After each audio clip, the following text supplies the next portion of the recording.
mentioned to you folks, it's a lot different up here looking back than it is for you to look up here. I promise you that. And so y'all pray for us. This will be a real blessing to your heart.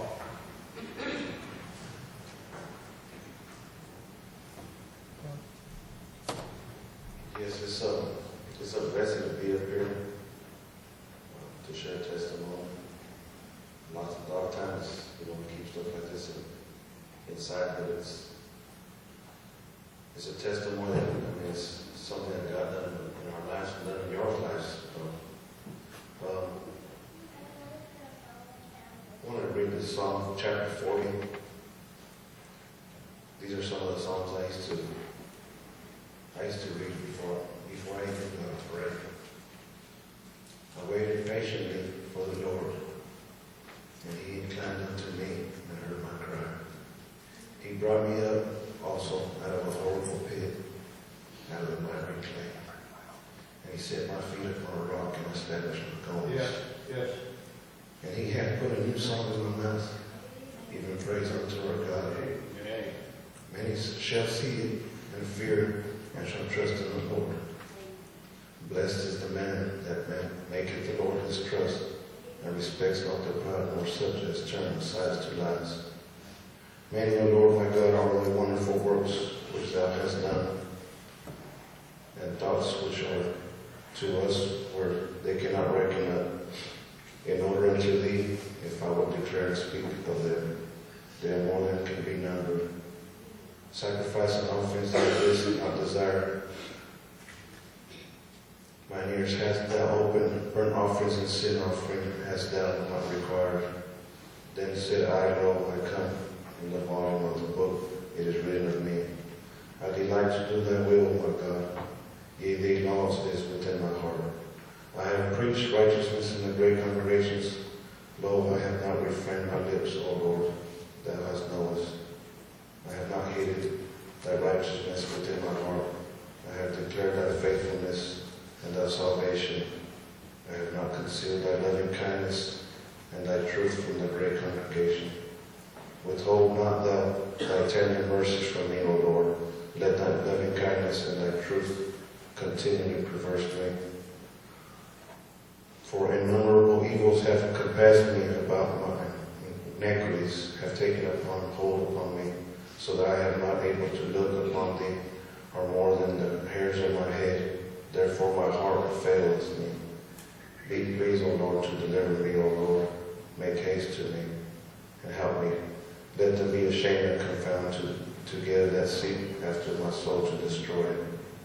Be driven backwards and put to shame that wish me evil. Let them be desolate for a reward of their shame that say unto me, let all these that seek thee rejoice and be glad in thee. Let such a love thy salvation may continually the Lord be magnified. But I am poor and needy, yet the Lord thine keepeth upon me. Thou art my help and my deliverer. Make no tarry, O my God. Amen. These are just, I would always just go to Psalms and just read the Bible and just, God would reveal himself unto me. Me and Kathy, we was together in high school. We was high school sweethearts, and we became teen parents. And then a tragedy hit us in 2003. I got arrested for just dealing with the wrong crowds in the wrong place at the wrong time. And I got arrested for drugs. And I was in the Randolph County Jail, and I didn't even know what went wrong. Kathy was pregnant with Vanessa, and Callie was only like 6 years old. And this was like one of the biggest tragedies we've ever had. And me and Kathy, we was praying together, and we just didn't know what to do. But we had nobody. I mean, we had no money. We couldn't afford an attorney. And the only thing that we was hearing was that I was going to be facing 20 years to life in prison. And Kathy kept telling me, she said, it's going to be okay, the Lord's going to get us through it. And it was still hard on me because I really wasn't even, I didn't know the Lord. I was lost. And a preacher came to the jail, and he visited me. I was in a little cell, a little 6x9 cell, and he knelt down on the little tray where they open up the little tray where they put your food in, and he knelt down. He said, well, how you doing? He was, would you like to be saved today? And I was just like, you answered my prayer, because this is what I've been asking for. And, I was just lost, and I was asking God to reveal Himself in me, and I just didn't know Him. He reached inside of me, He read me some scripture, and He led me to the Lord right there. After that, Kathy had some people come over from the church too. I'm pretty sure it was from the same church from the man that visited me. And later on, Kathy told me that she started going to church and that she also got saved. And it was just such a hard time because we didn't know what was going to happen between our lives, between Kathy, me, Callie, Vanessa. And I was still stuck in the rut that I was going to be serving up to 20 years in prison. And I started praying. I said, Lord, please, Lord. I said, I know I'm guilty, Lord. I'm not hiding from any of my sins. You know everything that I've done, Lord. I said, if you could just please deliver me out of this, Lord. And God kept telling me that I'll get you through it, son. He said, I'll deliver you. He said, if you just trust in me. And over a year we prayed and prayed, please, Lord, please just help us, Lord. There when it was a final sentencing, I had to sign the plea agreements, and it said the United States of America versus Carlos Pacheco. And it said 20 to life. And I said, Lord, there's no way I can do this, Lord. I said, you know I'm guilty, Lord. You be my Lord. You be my attorney. You be my judge, Lord. You know what I've done. I'm not hiding anything from you, Lord. I said, please, Lord, you do your will in my life. And He said, so I will be with you to the very end. Whenever they took me before the judges, and I pretty much already signed the agreement. I signed 20 to life. And they took me before the judge, and they was like, you do understand your charges? I said, yes, Your Honor. And you do understand that you will be serving 20 to life? I said, yes, Your Honor. And he said that you have not been forced or coerced into any of this. I said, no, Your Honor. He said, so you are in fact guilty of all the charges. And that's when God spoke through me. He said, no, Your Honor. I looked at the judge and I said, no, Your Honor, I'm not. Right then, I could tell they were real mad at me. They shoved me to the back of the little salad port, and they were just like, what's wrong with you, He said, you're going to be going to trial now. And that's when I was like, what happened, Lord? I thought that you was going to be with me. You left me, Lord. You forsaken me. And He said, no, that's when I was with you. He said, that's exactly when I was with you, son. And a couple of days went by, and I was in my cell. And they said, you got a visit from your attorney. And I came up there, and he said, Carlos, he says, I've been an attorney over 30 years in the state and federal courts. And I've never saw anything like this in my life. He said, they're going to decide to drop the charges, and you'll be facing 7 years in prison. And right then I knew, And I said, Lord, that's what I deserve, all right? You know, I wasn't trying to hide from it. I said, yes, that's exactly what I deserve. And I said, we signed it. And I started doing my time. Kathy was at home with Callie by herself as a single mother.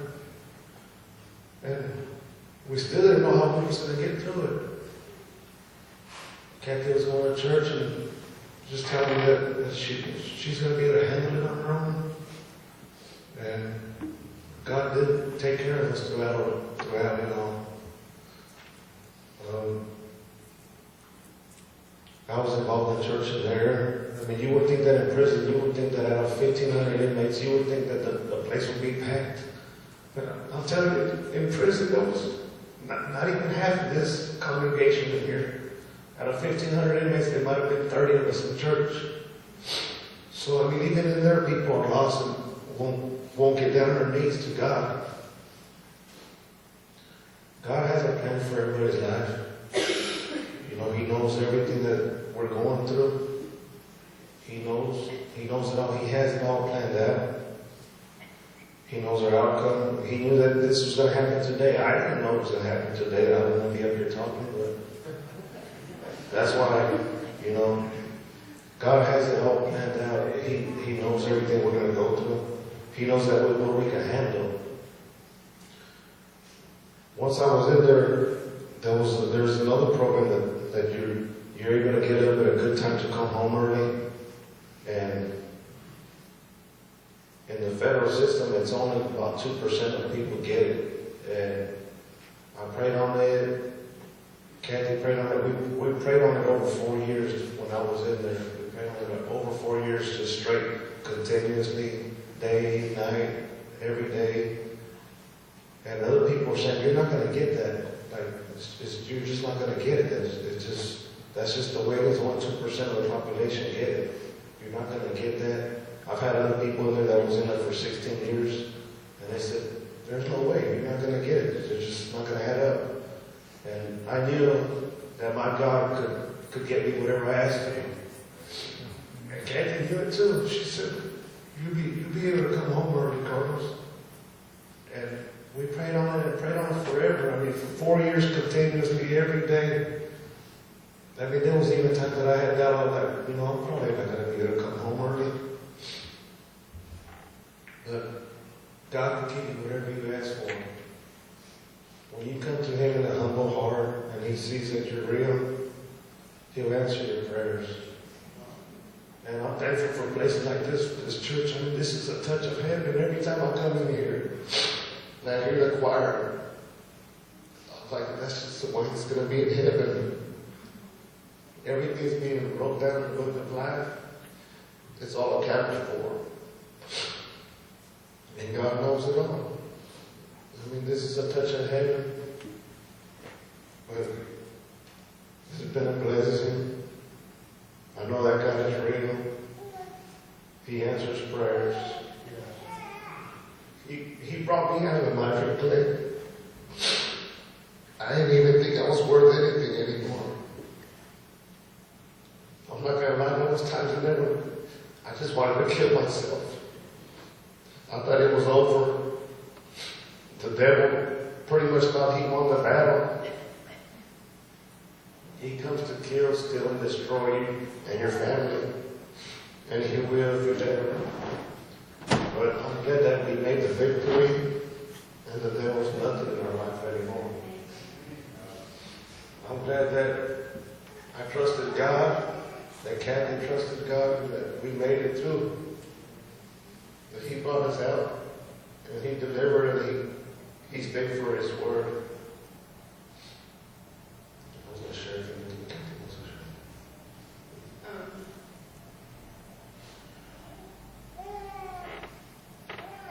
Callie told me not to cry tonight. She knows me too well.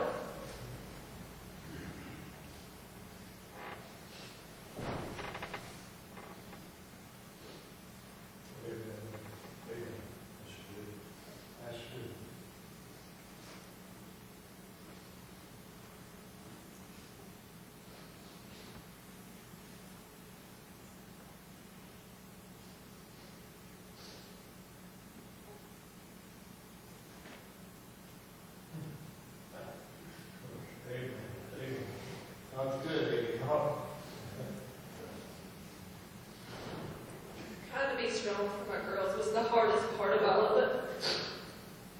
And like I said last night, little Vanessa, she still doesn't know. We'll tell her later on, our testimony when we think it's age appropriate.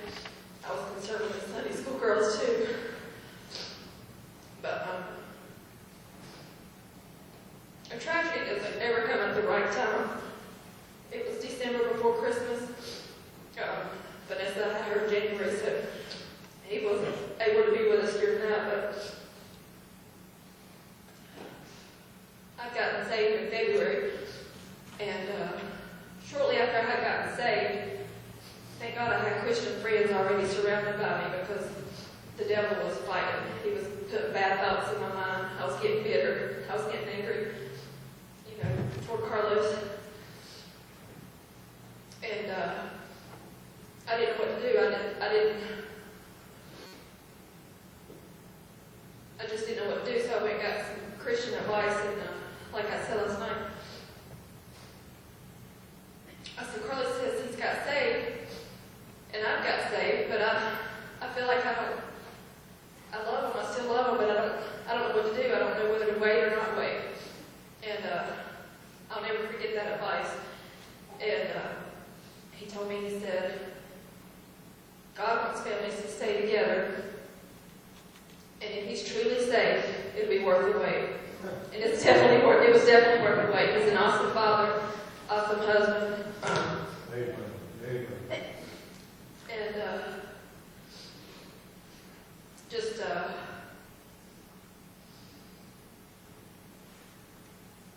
like he said, God was with us the whole time.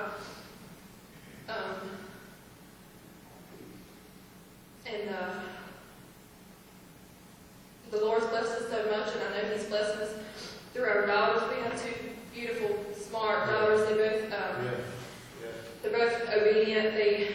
I can't brag on them enough. They're just so special to us, and they both love the Lord. It's never, I hear some people saying they can't get their teenage daughter or son go to church, but that's never been a problem with Callie. And she's such an awesome sister to Vanessa. They're great girls, and I think that's one way the Lord's blessed us. But we got through it, and God was with us the whole way. And I didn't get to say this last night, but we were born again, so we wanted to do everything right. But when right before we knew his date of coming out, we wanted to go ahead and plan our wedding so we could do everything right. And he would come home and visit, but he had to go back. He was going back to a halfway home because he couldn't stay at the house. And so we got married in February of 2009. And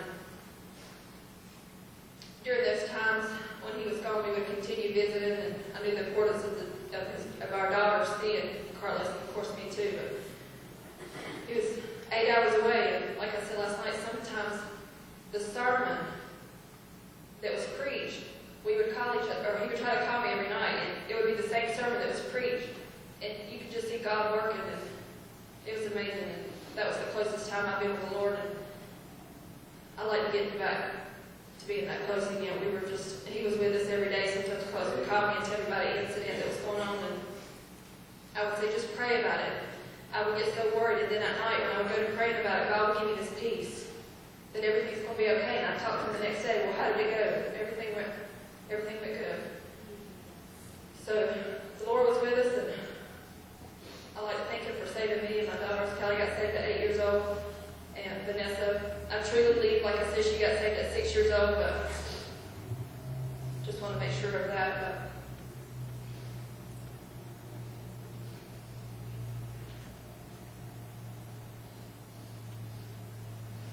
I believe that's it.